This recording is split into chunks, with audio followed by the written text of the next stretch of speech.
Hi everyone, hope you're doing well. We're back with another episode of Pick Up the Mic, and we're excited to be back again.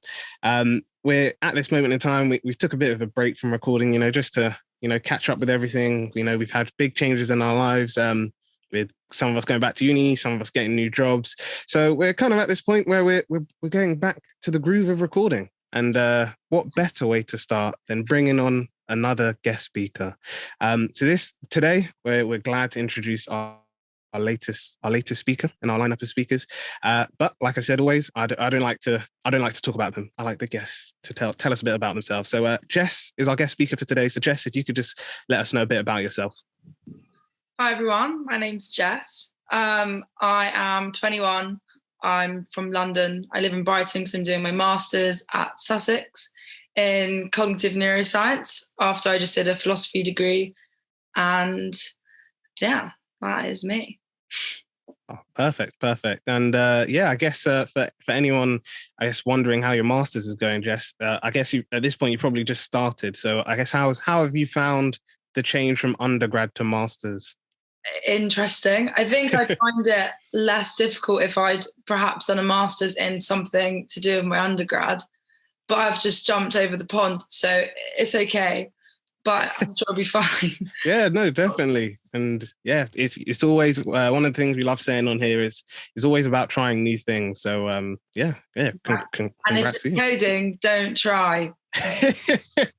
That's true. It's not worth trying new things if it's coding. Yeah, definitely true. But yeah, we're now going to go on to the first official question. Thanks for the introduction, Jess. It was really nice, getting to know a bit about you. So yeah, jumping into the first question, like Jeffrey said, could you tell us what is colorism? Colorism, as I understand it, is a social and cultural hierarchy that is based around the colour of your skin. So it is the way that society sees you on a systemic and systematic level based around your skin tone and how that is reflected in society by how you're treated.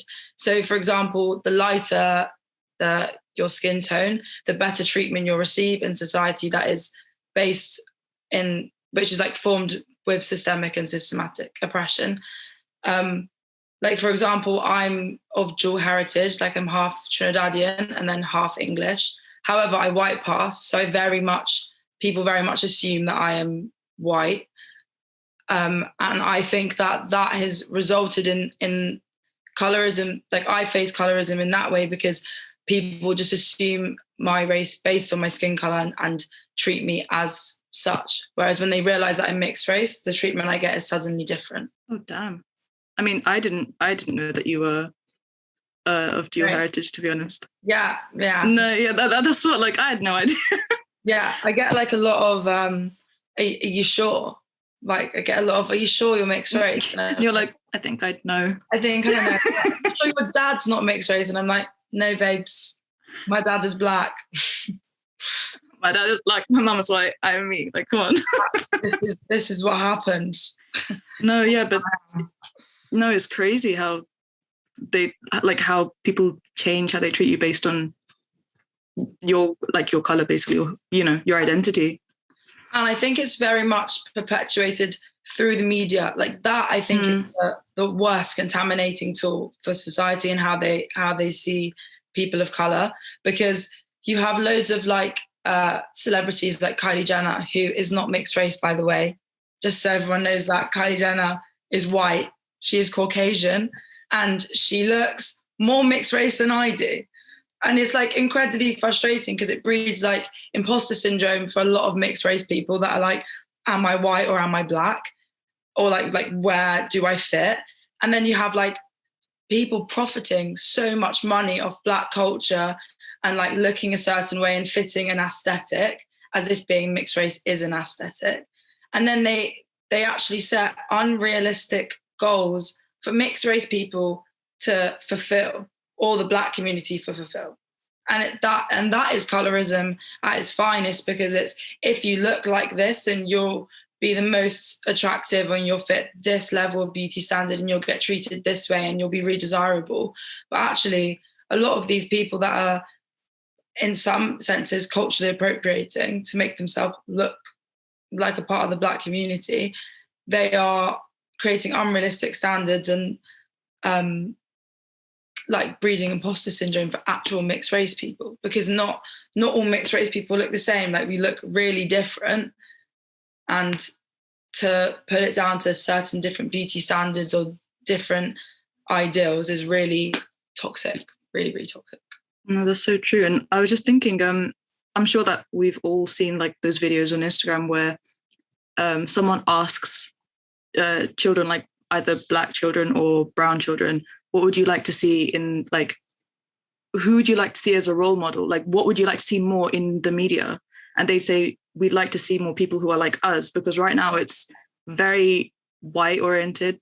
Just, you know, yeah, it's really sad. It's fetishized people of color, Yeah. and then you've got actual, like, you've got regular everyday people that are of like loads of like really diverse nationalities that don't look like this perfect mixed race family on TV. And then you've also got like, it's massively in like the dark-skinned women are really, really not only like completely underappreciated for their like beauty, but they're just not represented, because they think being culturally diverse is slapping someone that's mixed race on TV and we've ticked a box. And they miss out they miss out such a massive group, like the Black community, that needs representing. And they also, colorism is representing people of color by someone that looks like Kylie Jenner or Georgia Smith, and don't get me wrong, Georgia Smith is beautiful, but she is being fetishized by the media, and they just throw this like certain type of mixed race person or certain type of Black person on their TV, and it's not actually representing the people, like the community, the demographic.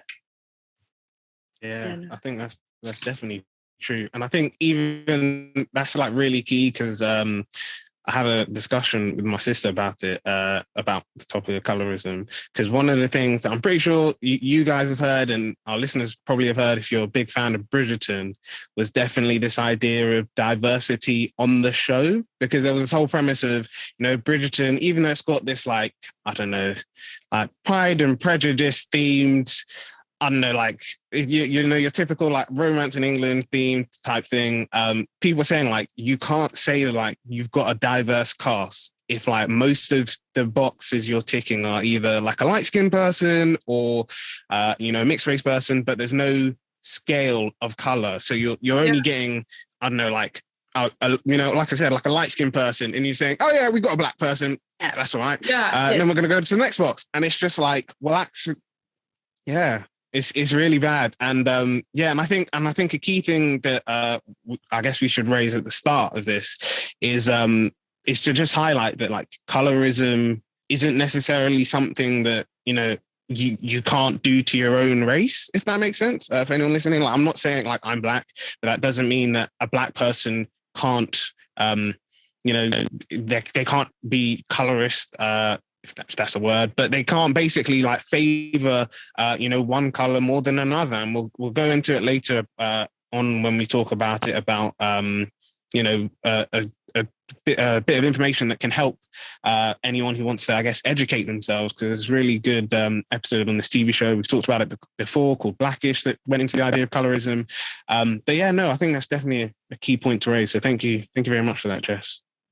I was going to say, yeah, I think also, Jeffrey, I mean, not an author, how do you say it? A songwriter that we both appreciate is Logic, and he talks a lot about this in his albums. You know, not being accepted by either side because of the way that he looks. You know, he looks completely Caucasian, but also just other colorisms in society as well, not just the ones that he's experiencing, but also, you know, some of the lyrics are, you know, they're very, very, very strong. Like he was saying, like, the blacker I am, the further I think that I'm sort of like compared to like lower things, and the whiter, the higher thing. Like, it's, yeah, he talks about it a lot, but he also talks about, like you were saying, like colorism in his own, you know, he wasn't accepted by one group, he's not accepted by another group because he doesn't really fit into either side. I mean, obviously he's singing about it now and he's got a lot of recognition for it, and that's how these things change. But it was just reminding me a lot about him. And again, like similar to you, Jess, he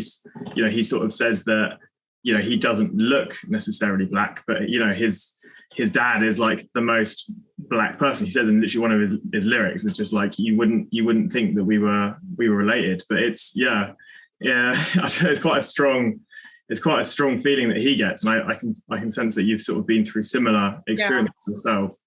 Yeah. Yeah, I think definitely the not too black, or like too black for one group and too white for another group. I can definitely sympathize with that. Yeah. Yeah, and I think you even reminded me of someone else now, because I think that's and that's another thing, I guess, which we'll bring on in the next question, is that this is like Jess was saying, it's something that's been in society for a very long time, and things such as racism have played a huge part in that. And even another person that I really love is Trevor Noah. And even Trevor Noah, for those who don't know, Trevor Noah does The Daily Show, which is like a comedy / news thing in America. But he is South African, and I think his dad is Dutch. So his mum was South African, his dad was Dutch. But he was saying like he grew up in South Africa during apartheid. And he was saying like one of the things that like he, I guess at an early age learned was like, that, him being mixed race, he still didn't fit in a group. So he was saying like when he went, so like when his mum and his dad would like go out for a walk, his dad at times would have to walk on the other side of the road. There were times where if it was just like him and his mum had to just like let go of his hand, because like having a mixed race child in South Africa was seen as a crime. So he was literally just like, he said in a comedy session, he was like, literally, I'm like a walking crime. I'm the thing that you like didn't want to have. If you associated with, you could get in a lot of trouble. Even if it was like in the case of his family, like it was both of them, loved each other and it was consensual. It wasn't anything, bad. They still would assume that the black person committed a crime and the person could get in a lot of trouble. So yeah, it's like clear. It's clear to see that colorism has definitely got ties with racism, and can, it's been something that's been a part of, I guess, the world for a long time, and it's something that, in recent years we've seen highlighted. We as a society are, I guess, in some parts of society are addressing more than others. But yeah, no, it's definitely a key thing to raise. So yeah, thank you everyone. All right. Well, thanks, Jess, so much for coming on to the podcast and the video podcast as well. And so we were wondering whether you had experienced any colorism in your own life that you could share with us and the people listening. Yeah. So I think growing up as a person of colour and mixed race and white passing is a really unique and quite a confusing environment. I think that there's a Goldilocks effect in our society where you to be deemed by society as either mixed race or white or black, you have to fit a certain specification. If you don't fit in that, you're a bit like, where am I? And I think my whole life has been very much me in between boxes, a bit confused about my own identity. And I think that is because I've been subjected to colorism, like even pre-birth. So my family are a white Irish family, and then my dad is Trinidadian, but I never lived with him. So my whole life I was very much like I was the only black person in a very Irish family. And it was very much like, oh, it's so nice that you have straight hair, and it's so nice that you look like your mum, and it's so nice that you white pass. Like, isn't it great that you don't look black? And I think when you hear that as a kid, it's really damaging, because it makes you associate the parts of you, well, the whole other half of you that is black. It makes you associate all these like negative connotations to it. And that can be really confusing growing up in a culture that capitalizes and kind of fetishizes the black people and black culture, but also oppresses them and subjects them to racism constantly. Like, society is very much raising black people up because it's cool, but bringing them back down because their society is made in a way which oppresses people. So the colorism that I've experienced in my life was always being too white for the black kids and too black for the white kids. And I actually went to, in year 7, I had like a real change of school. So I went to a school in quite a low economic area that was a really like a difficult school full of a lot of disprivilege. And I went from being like the whitest person in the room being mixed race to going to quite a middle-class white girls' school across the borough, where I went to being one of the blackest people in the room. And for me, that was like the most confusing transition, because I never really saw myself as different in the first school until I moved to the second school, and I was like, I really don't know where I fit in here. And I think that has like stuck with me in my life up until last year with lockdown and with the George Floyd protests and BLM, in which I really like started to come into being mixed race and come into like accepting the positives of being mixed race and accepting like being a part of the black community. Yeah. Love that. Be black and proud. The main thing. I think like, the lockdown was a time where everyone can self-reflect a lot as well. And I think that aspect of it meant that you could go over yourself without all of those external influences from school, university, different environments, sort of applying their own worldviews onto you and what they think that you should be. So yeah, I know personally, I felt that the whole lockdown was a great experience for my own identity, and where I fitted in, just because there were so little other influences around, which do take over. And when you're younger, especially, like, you know, it's not your identity, it's the people around you, what they think of you, what they see in you, and whether you fit that or not. And there's repercussions if you don't fit it sometimes, which I don't think many people realize, but there is. And like, if you don't like fit into those exact dimensions of what they think that you should be based off of whatever you know, it's difficult. And yeah, going from those two school experiences are, you know, not many people have that experience. I think most people fit into either one or the other.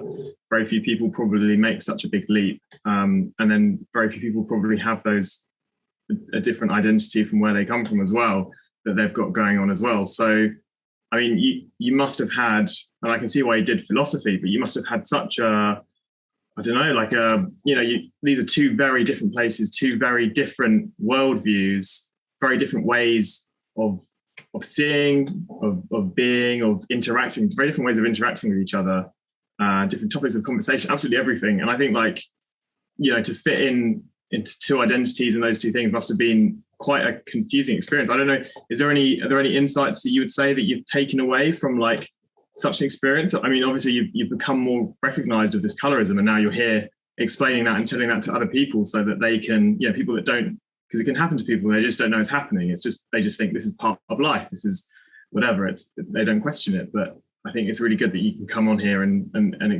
explain to people what it is and how that's made you feel. But yeah, I mean, if you've got any insights from your philosophy sort of view. Yeah. So I think that it definitely was confusing. I think I'm still confused. Like, I don't think the confusion's going to end until like perhaps I am like the most comfortable in my racial identity, and that is something that takes like a really long time, especially when you live in a society that is constantly, like you said, imprinting what they believe you should be onto you. I think the only advice that I have for other people that are subjected to colorism is very much that you can't change the things about yourself. You can't change your skin color. As much as I wish I had beautiful curly hair, I don't. It's just not in my DNA. And you feel like it's a you problem, but it's not. The reason why you think it's a you problem is because society has made you feel that way. And actually, it's society's problem, because the problem doesn't lay with you. You don't have choices in how you look. You don't have choices in your parents. You don't have choices on how people are going to react to you. You just soak up what society gives you, and that gives you a picture of yourself. And I think the only thing that you can do is like become educated on your feelings, understand why you're feeling that way, and then start to slowly change that. For me, I just decided that I just didn't care about what other people what other people's expectations were of me, but like on both sides. Like when in my life, like at school, when Black people would say like, oh, you're not mixed race, like you're a white girl, like there's no way your dad's mixed race, blah blah blah, blah. Your dad's Black and there's no way you're mixed race, etc. Like it used to really upset me, but now I just think you just sound like an idiot because you're telling me what race I am based on what society has told you what I should look like. And it doesn't make sense because I look the way I look and you can't change that. And it's the same on the other side. Like if I get told I'm too this or I'm too that, or like, why am I acting like a Black person, which I got told so much at school, and it used to really irritate me because what even does that mean? What is that? What is a Black person? What is acting like a Black person mean? And I just realized I can't change other people's opinions on me, but I don't have to let them affect me in the ways that as like a 14, 15-year-old they were. I think that comes with age and maturity. Yeah, I love that. I love how like people are like, this is who you are. This is what, we expect from you. And I think, the best advice is to just say like, don't care what, if someone's doing that to you, if society's doing that to you in any way, shape or form, just being like, I just don't care. Like society can do whatever it wants. It can project all of its issues onto me, but it's from them. It's from what's built up around, and it's not anything to do with you. And I think disassociating yourself with all of that negativity is really important.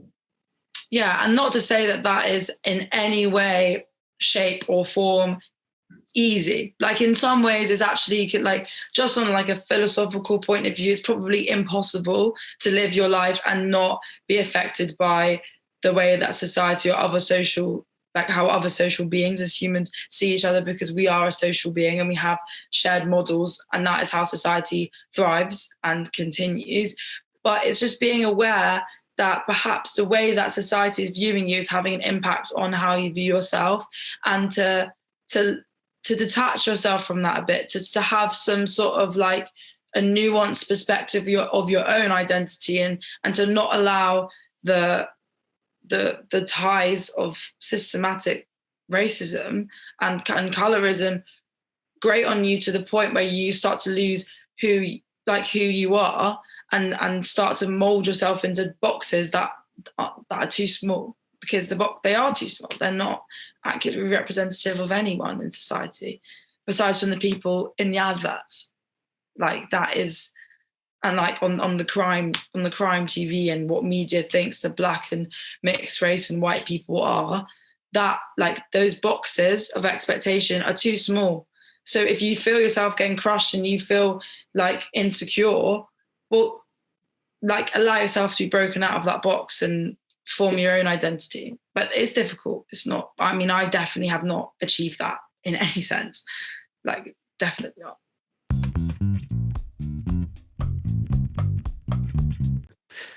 So yeah, it's been a really good discussion, and I've really enjoyed, talking about this topic. I think it's, like Jess has said, it's something that's been around for a long time, but it's something that might not necessarily have had such a clear definition. But yeah, I really like how we've been, I guess, learning more a bit about ourselves, and as Jess, we're learning more a bit about Jess too. So that's really good. But our next question for you, Jess, is what can people do to educate themselves on colorism? I know, like we said, some people might not know a lot about it or not know that they're essentially doing it. And I know once you've said it, I know I've got some areas or some things that people could watch to educate themselves on, and I know our MC of the Month section will also point people in that direction as well. But we just wanted to ask you first, what could people do, whether it's watching certain things, learning terms, things like that? What could they essentially do? So I think the best thing to do for anyone, like of all races and ethnicities and cultures, is to educate yourself and to widen your experience. That's what I think. I think that you need to read books from loads of different authors of all different races, of different backgrounds, of different economic backgrounds. I think the more information you have about the society around you, then the better understanding you'll have of them, instead of this very controlled and monitored reflection of them given by the media and by the TV and etc. I think that, like, for me, a book that really helped me was British, and that book really showed me that, like, you know, you might be mixed race and be too white for one side and too black from another side, but they're not determining factors of who you are, and actually both parts of you contribute to the whole, and that is without society's imprint on that. So yeah, I think listening to podcasts or just taking in information from across the board of cultures, having a really diverse, almost like mental library of what you know about society is probably the most important thing to do and the best thing to do. The more information you have, the better. Oh, perfect. Thank you for that. And yeah, I think you're definitely right. You know, educating yourself on these issues. We say it always on the podcast on different things. But yeah, education is definitely key. And yeah, linking, I guess, to that is I know we've spoken about it earlier, and I've talked about it before, the show Blackish. But I'll say it again for anyone listening, Blackish is a show just about an American family, a Black or African-American family in America, just, I guess, dealing with the day-to-day issues that I guess they faced, whether that's at the workplace, in their house, you know, culturally. And when they did do like a really like amazing episode on colorism, now to give it a bit of context, both the parents are quite light compared to one of their daughters, which is who is quite dark skinned. And, you know, this is a real thing, I guess, before people say, oh, you know, it's TV, this is something that can happen where the child might be a lot darker than the parents. And yeah, the child was just called Diane. She was just talking about her experience. So how she felt, I guess, you know, when it came to makeup, when it came to, you know, even simple things at school like plasters. She was saying that, you know, she's always been told, oh, you know, you should look for things lighter. And she explained her experience to her parents. Now, her parents at first, you know, didn't get it because they were just like, no, you know, we're actually, you know, quite, or at least her dad didn't, because her dad was just like, you know, I'm dark. She was just like, but you're not, because you clearly don't go through the same things that I do. And yeah, it's just that key thing of education, and even going on to, you know, what you're talking about, your own personal experience about, you know, being a mixed race person and how, you know, you felt like there were, I guess sometimes society made it feel like there were two boxes that you had to try and be in, and, you know, either side could be tugging. The great thing is Blackish had a spin-off show called Mixed-ish, which was about the mother and her growing up as a mixed race person. And yeah, that's another key, you know, thing that people can watch. It is really good to know these things, and these resources are available, and we definitely recommend that you know, go check them out. Oh, amazing. I was going to say, based off of what you were saying about her having a different experience than the rest of her family, being a different color, I think that really brings in a point that I wanted to make about people. I think everywhere you go, everyone's got a different story about who you are and your identity. So you could go somewhere as for example, a white person, and in one place it would be different, and you could go there as a white person, you'd get a different experience, completely different. And people would live off a different story that they've got in their head about, let's say, whatever is surrounding you, what you look like, your stereotype, etc. And it happens with every single race. Every single race has a different story wherever they go, and everywhere they go is different. So if the same person went somewhere else, they'd get a different experience. But then if you came as a different person to that place yourself, you would receive a completely different experience. And all of the people that you interact with that make up this experience all see you differently based off of what they believe that you are, by looking at you, by hearing you speak, by hearing where you're from. And I think that it's a really powerful thing that she came from the same family and she has completely different experiences. And even though they're like, oh, we're in the same area, with the same family, and just like, no, if you look different, if you speak different, if you even wear different clothing, like even that will make a difference. But like your race brings an entire like history of information in people's minds, and when they're interacting with you, people do react off of that, whether they mean to or not. It's mostly unconscious, but sometimes it is conscious. And I think it's super powerful that like colorism is the same, and it's a very strong factor, because how you look racially makes a big difference between how people treat you. And I think that's And I think that's basically what colorism is. But I was just saying, like, it's very powerful, a powerful example that you just gave, Jeffrey, through that lady and her experiences.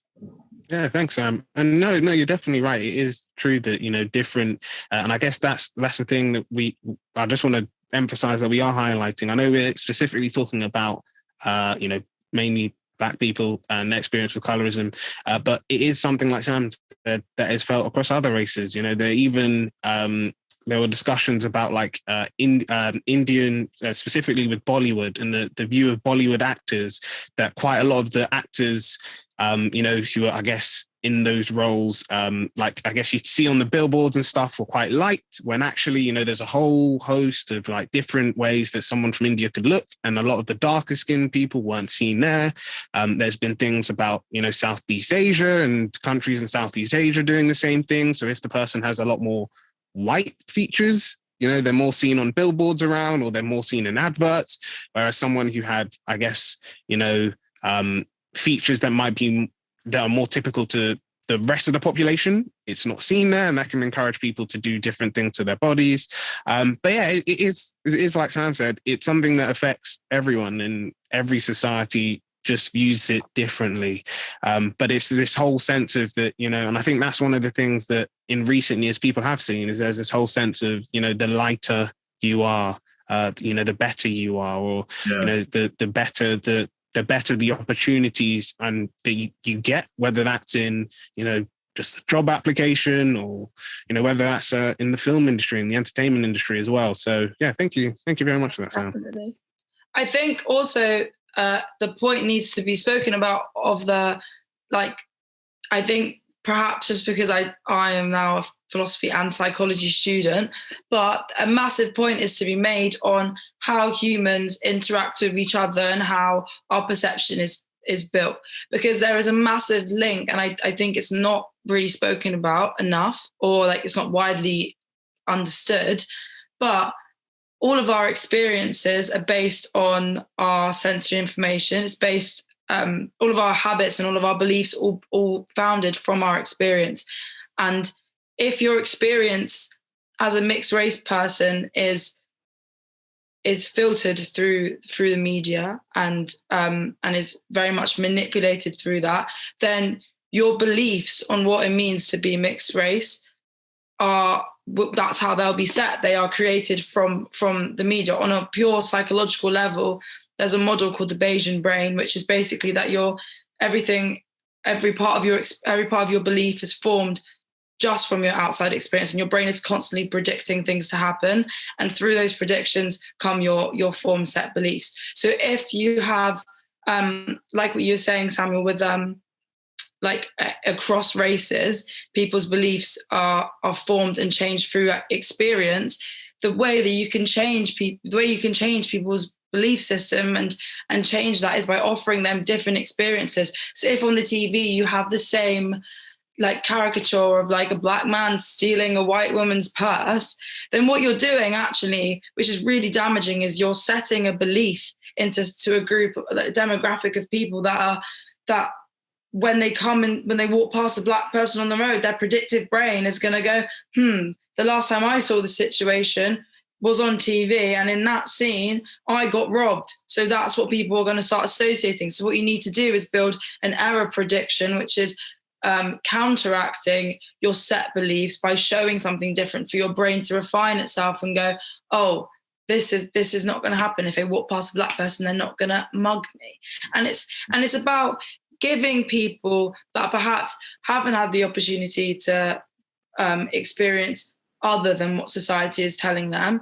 I think in a sense, we're quite lucky to have grown up in London in a very diverse area. Like, I think my subconscious bias is really small considering the community I grew up in. But you go outside of London, you go to way more like rural and more middle class areas, and you've got people that have such strong subconscious bias because they are so unaware of like the actual experience of Black and mixed race people. And the only experience they have of that is completely tainted by colorism. So they just have this tiny model of what they think mixed race and people of color are. And that's all they have. So you have to give them a counter. You have to give them a different experience for their beliefs to change. And I think by reading and giving yourself a real diverse, in-depth piece of knowledge on all cultures, it will allow you to change those beliefs and have a different experience. Mm-hmm. Yeah. And those beliefs, like you were saying, change their attitudes, their behaviors, and that's what causes colorism. So, for example, over lockdown, when it was known as the Chinese virus, as Trump was saying, and Chinese people got a lot of hate crime, and Asian people, just all over Asian people, because obviously it doesn't matter if you're Chinese or Japanese or whatever, a lot of people just like same old, you know, they sort of get grouped in as the same. And that is an example, as you were saying, of these people, their learned experience. They've been told by the news or by whatever that Chinese have started a virus or whatever, and it's come from there. And instantly there was a lot of hate crime. There was a lot of actions that weren't there before. They came out of nowhere. These are actions and human experiences that came about literally because of information about certain groups of people that a virus came from a country. And like that itself is a sort of a very serious reminder that, you know, whatever you take in, whether it's on a film, whether you're watching a Black person mug a white woman or whatever, and it's like this old woman, you feel really sorry for her or whatever, like it's, you know, that's making your learned experiences don't fall into the trap of then sticking everyone into that box. It's got to be a conscious decision to override it, which is very important. And that's like, yeah.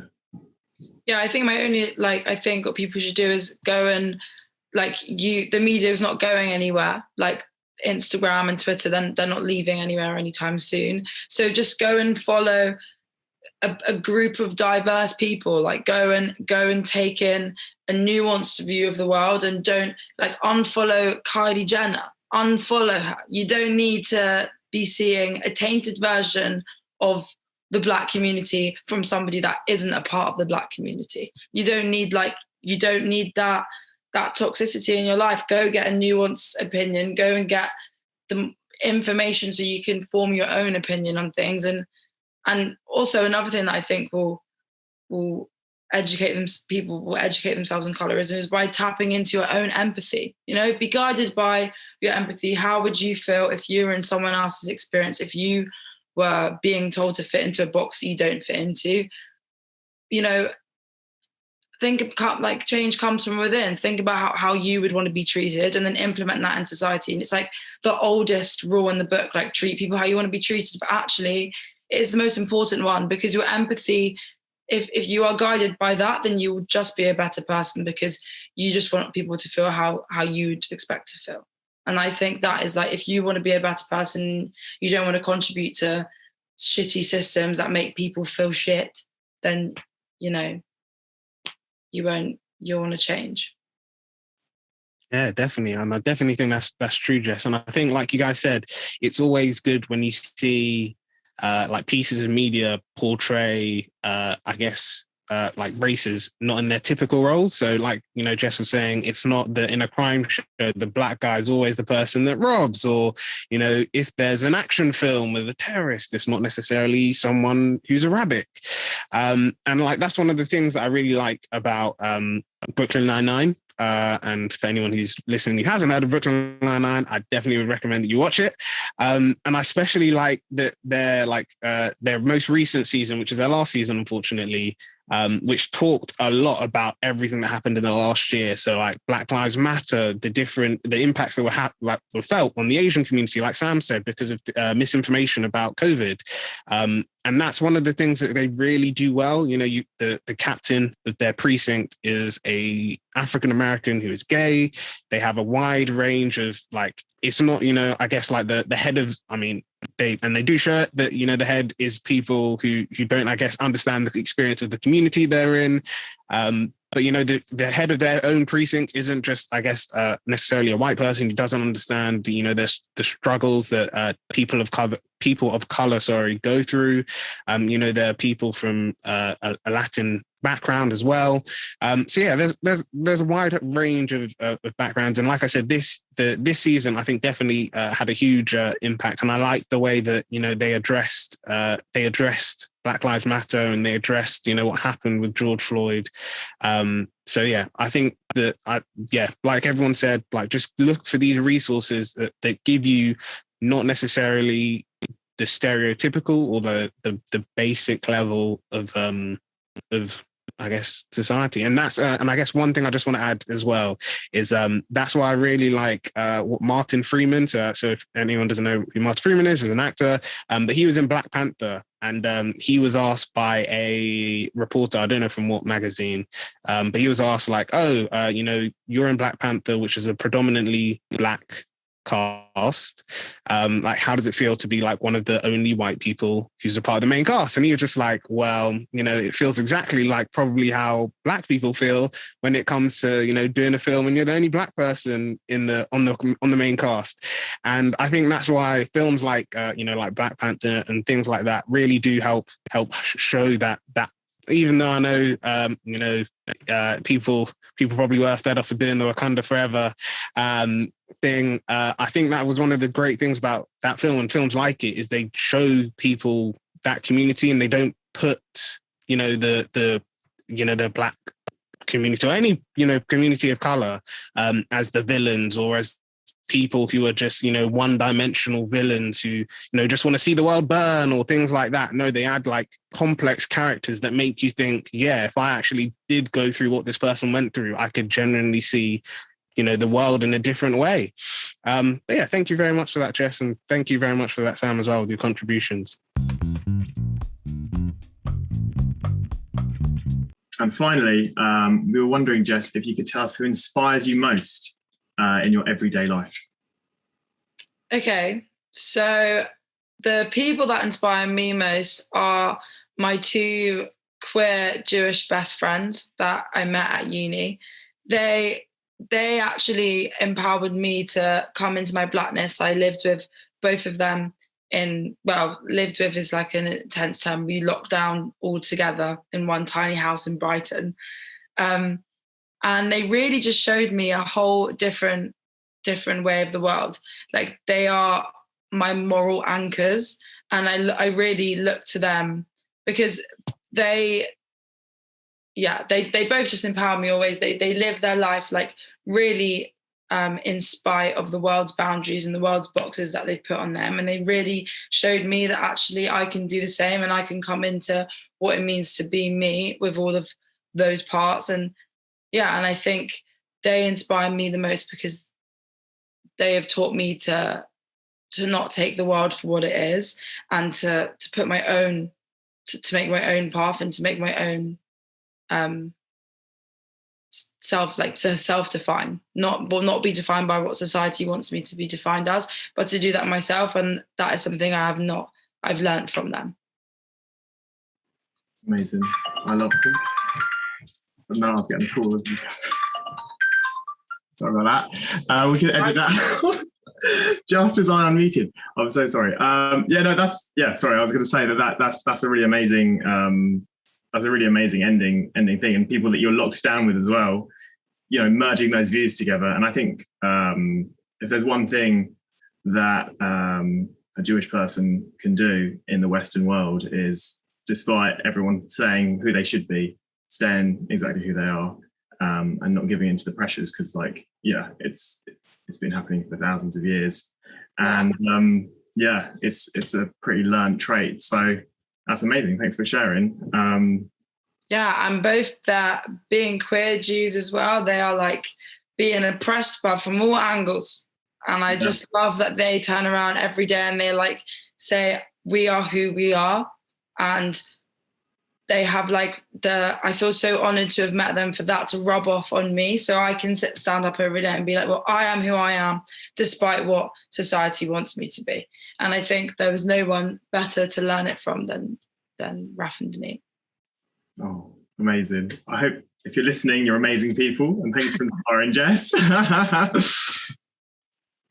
But yeah, I think that's a really important thing. And I think one of the things that you've shown, Jess, is that, and I guess this is the last point that I just want to say is you can find yourself or be inspired to be, whoever you want to be at any stage of life, whether you're 15, 30, 45, you can be inspired to just be comfortable with who you are and be happy with who you are at any stage of life. And, like Jess has said, and, we've been saying throughout this whole episode, don't let society or anyone else put you in a box. You are who you want to be. In typical words of Eminem, you've only got one shot, you've only got one life. So just live the life that you want to live, be comfortable with who you are and, who you think, not who you think you are, but who you are and who you know yourself to be. You know yourself the best. And yeah, just be cool with that. And I think it's key that Jess shared that, she experienced that at university, and the university definitely can be a really good place to, I guess, find yourself. I know I definitely, got more comfortable with myself at university. And I think, yeah, that's definitely a key thing to raise. So thank you very much for that, Jess.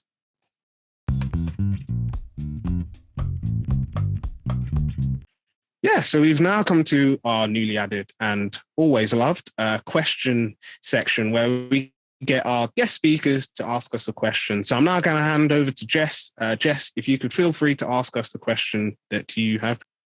Okay, so my question to you guys is, do you think that cancel culture progresses to further polarization in society? I think for me, it does. I'm in the middle. The reason why I'd say yes is because, I literally, as soon as I got your question, I asked my sister this, and we were talking about cancel culture, and I was just like, I think cancel culture is a good thing. It is good that we can say to, brands and individuals that, if they're doing things that we don't agree with, we're saying, no, if you're going to keep acting like this, we're not going to support you. We're not going to, encourage people to shop with you or work with you or things like that. I do think it's good. But sometimes I do think that people do get cancelled very quickly, and they get cancelled for anything. So there was one instance where so there's two that I can name. So there was one where Elizabeth Olsen, after Chadwick Boseman had died, all the other, I guess, Marvel people had done an Instagram tribute and had done posts to say we're so sorry that he's passed away. We miss him. We wish with our prayers, and we wish the best for his family. Things like that. Elizabeth Olsen didn't do that. And then the next thing, all these Marvel fans were just like, oh my days, I can't believe Elizabeth Olsen didn't do this. Cancel Elizabeth Olsen. And it she got so much, I guess, hate from it that she I think she went off both Instagram and Twitter. But then later on, she when they did Disney did a Chadwick Boseman tribute, which I think is on Disney Plus. They were saying in the thing, she's really emotional about it. And one of the things that I told my sister was she might not have wanted to do a tribute on Instagram because she might have a really close connection and she just wanted time to, I guess, contemplate it. I know even with when Kobe Bryant passed away last year, I know Shaquille O'Neal or Shaq, he did the exact same thing. He said that he was seeing posts of an old, people were saying our thoughts and prayers with Kobe, and it was he said he saw a post where it was an old pic, someone had painted or drew a picture of an old version of Kobe and Shaq playing basketball against each other, and these guys were teammates and they'd been best friends forever. And he said as soon as he saw it, he just put his phone down and just I can't be on social media. And I feel that's where cancel culture doesn't help. And it's this idea of, yes, it is good to have that power, but sometimes it doesn't help. But sometimes I think, like I said, it can work. And I guess the good story of it working that I was going to say is, I know I don't know the word he used, but I know KSI, I think in a tweet, used a transphobic word, I think he did. Now he, at the time of putting it out in a tweet, or he said it in a video, he didn't know that it was offensive. So he did it. And someone then in the tweet was just just to let you know, KSI, this is, quite offensive. And he was just oh my days, I'm genuinely so sorry. I didn't know. And he was just I do apologize for using it. And he hasn't used it since. And I feel like if people had like come to him and then been like, oh my days, KSI did this, cancel him, like unfollow him, delete him, this, then it would have just made him feel like, like he would have apologized, because they practically most of the time do, whether they like mean it or not. But it would have just led to a whole thing of him maybe in his personal life not being cool with it, like not being cool with, I guess, that community and having his own like personal vendetta with them. So I think that's why I think cancel culture can lead to progression, can progress polarization. But I think like it being managed well, and I guess this is the case with anything, it being managed well can actually help reduce that and can help, I guess, make people aware. But it's the sense of, once all the facts are on the table, then I guess you can't cancel someone too quickly, like in the case of Elizabeth Olsen, because then you're just going to make the person, you don't know what the person's going through. That's basically my point. I'm genuinely like, even now, I'm flipping sides. Like, I generally don't know which one. But it's really difficult. It's so confusing because one part of you is like, yeah, people should be held responsible for things that they say, and sometimes they're offensive, and if that offends someone, you should be cancelled. But equally, how is that person that you've cancelled gonna go away and reflect on that if they've been made to feel like shit? Honestly, I completely agree. But what about you, Sam? So I'll probably take a middle of the road approach. There's probably examples where it can, like you just gave expertly. There's examples where it can work, examples where it can't. I think like using like an analogy, and this is a bit of a risky analogy in itself, but let's say you've got like a terrorist group or whatever, and they get cancelled by, let's say, the entire, I don't know, world that's working together or whatever for doing certain activities.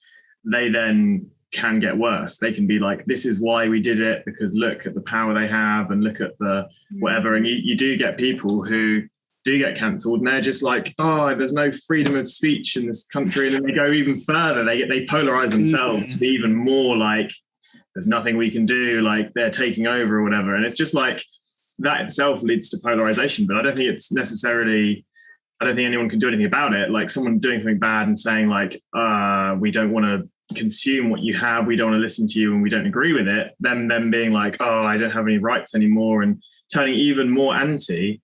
It can happen, but I don't necessarily think that there's a better way of doing it at the moment. I think it's difficult because humans are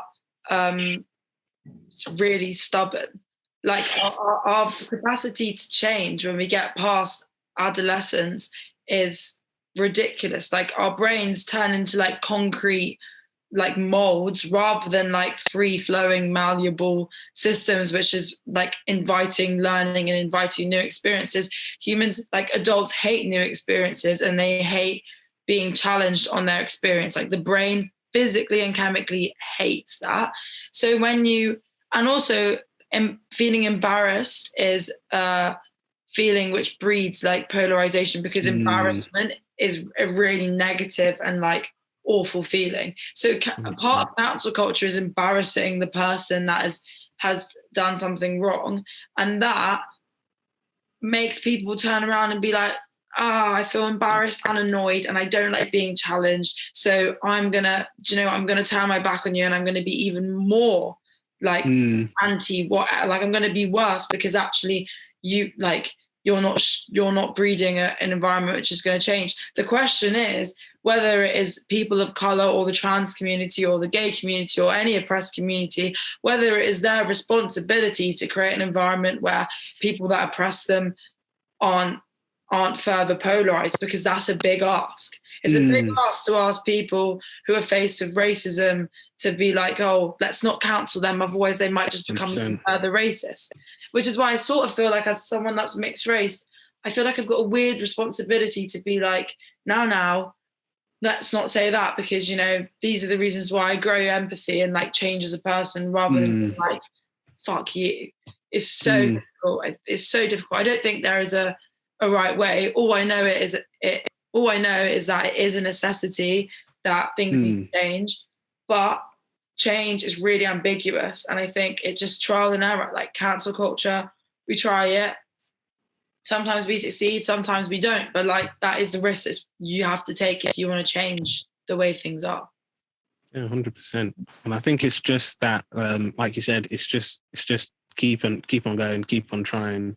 Because even I know like there are like literally last year, I know that was one of the things that happened, because there was like there are many to list of last year, after like especially after like the murder of George Floyd and Breonna Taylor and like all the things that happened last year. There were many instances where like organizations tried to do things and it was just like no, like it was so bad. So like I know, it was Pure Gym had, and it was just like the dumbest thing ever. They had like it was literally this time last year, they had like a Black History Month. That's what Sam. They had like a Black History Month, it was like an anti-slavery like workout, and it was just like how can you think what like who authorized that? What's their job? Like, babes, what are you doing? And it was just like, but the thing is, and that's what like even. Like I always ask myself when like whether it's organizations, individuals, like especially big organizations and big individuals, I'm like, you can't have adverts where like generally you test, like big organizations test their adverts. Even if you're saying like a celebrity, I don't know, said something, you might be like, okay, that's them. But like organization like Pure Gym would have been like, guys, sitting around a board table, guys, we want to do this. And then I'm pretty what black person sat at that table and said, that is a great advert? I don't think they asked any black people. And that's what people say. I don't know who else, but there was no person of color was considered. Because if they were, they would have been like, nah, an anti-slavery workout. Like, why is slavery being used as a way to like keep fit? Like, it's honestly, it's so bad. And I know even in America, who was it?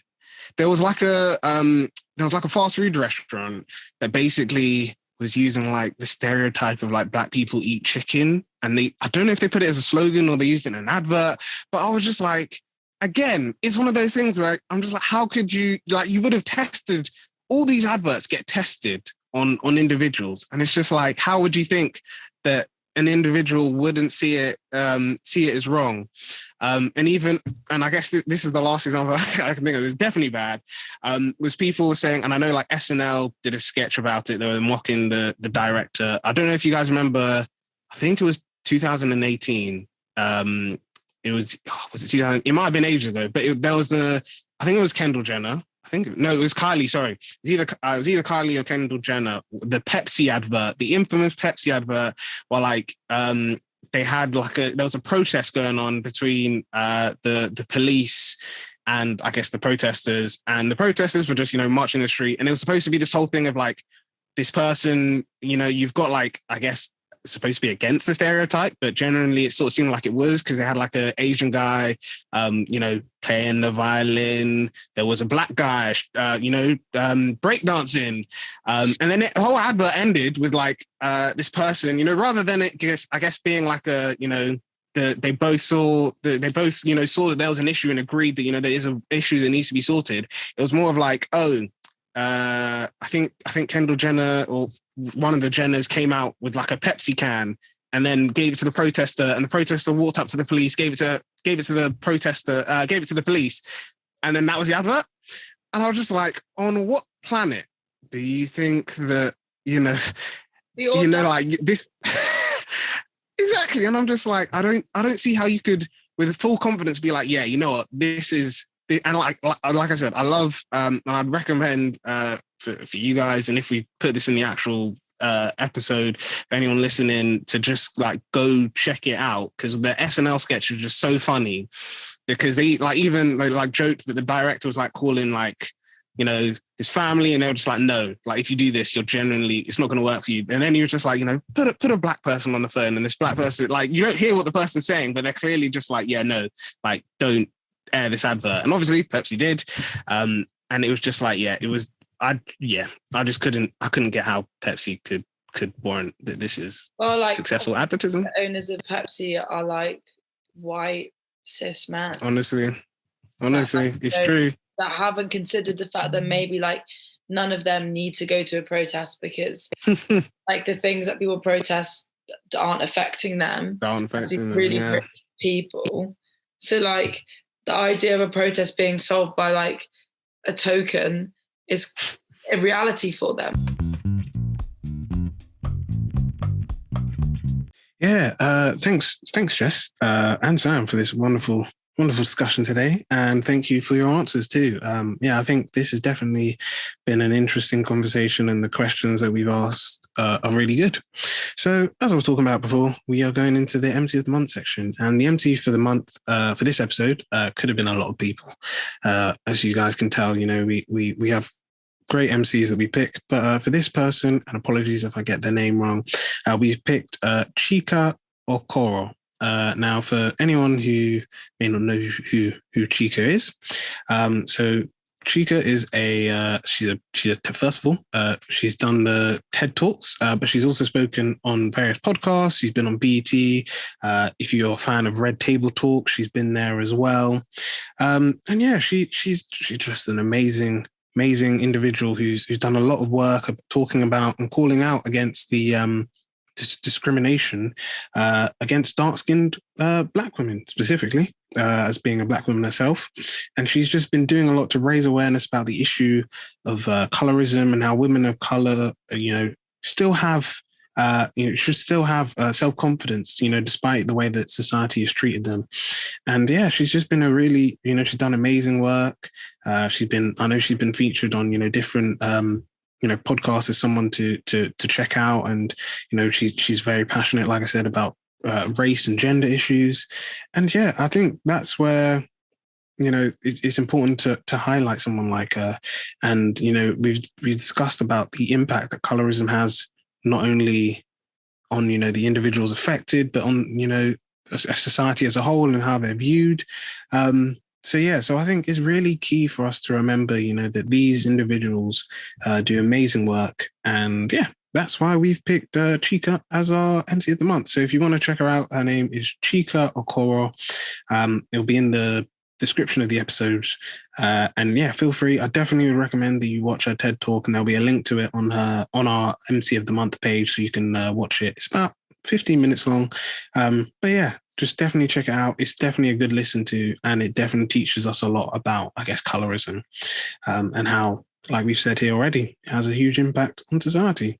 So thanks, everyone. Yeah, and we've now come to the end of today's episode. I just want to say for our listeners and for the team, Jess, it's been a pleasure to have you on the podcast. We really enjoyed learning a bit more about you, about the topic of colorism, and what we can do as individuals to, I guess, not I guess have that bias, or not let these these opinions and these facts that, like you said, we've built up, whether that's in our local community or just these opinions of others, I guess, limit us, and try and diversify and widen our experience. So yeah, thank you very much, Jess, for appearing on the podcast today. No, thank you so much for having me. It's really interesting to have these conversations, and it's like really necessary too. I think that doing so will breed us a better culture of tackling colorism and changing these things that affect us. And you know what, sometimes it's nice just to get stuff off your chest. So thanks for having me. No, welcome. Yeah. No, thank you. And I guess before we go, I know personally that you've got an Instagram account that talks about some of the stuff that you've raised on the podcast today. So I guess before you go, Jess, if our listeners really enjoyed the conversations that you had, and they wanted to know a bit more about, I guess you and this page that I'm talking about, could they know the name of it on Instagram and what to expect? So yeah, I am starting a new social media account to kind of similarly what we've done today, but interviewing loads of different mixed race people just to show the breadth of the mixed race experience. It's not up and running yet. It's a bit premature. Got the masters to do first, but It's coming. So yeah, stay tuned for that. There's new names as well. I don't have a name for you right now because it's very much trial and error, but it's something that's going to happen because I think it's really important to show the world that the mixed race voice has, like, it deserves to be that, and we deserve to talk about our experiences. So yeah, stay tuned. Yeah, definitely. And don't worry, listeners, as soon as Jess has got this up and running, you will see us posting about it, and we will, of course, mention it on the podcast. But yeah, thanks everyone for listening. We hope you have a great day, and, you know, keep an eye out for our next episode. And before we go, if you have enjoyed the episode today, or you are interested in helping to support the podcast, like, subscribe, or even becoming a Patreon member is always appreciated. So thanks everyone. Hope you have a great day, and speak to you all soon.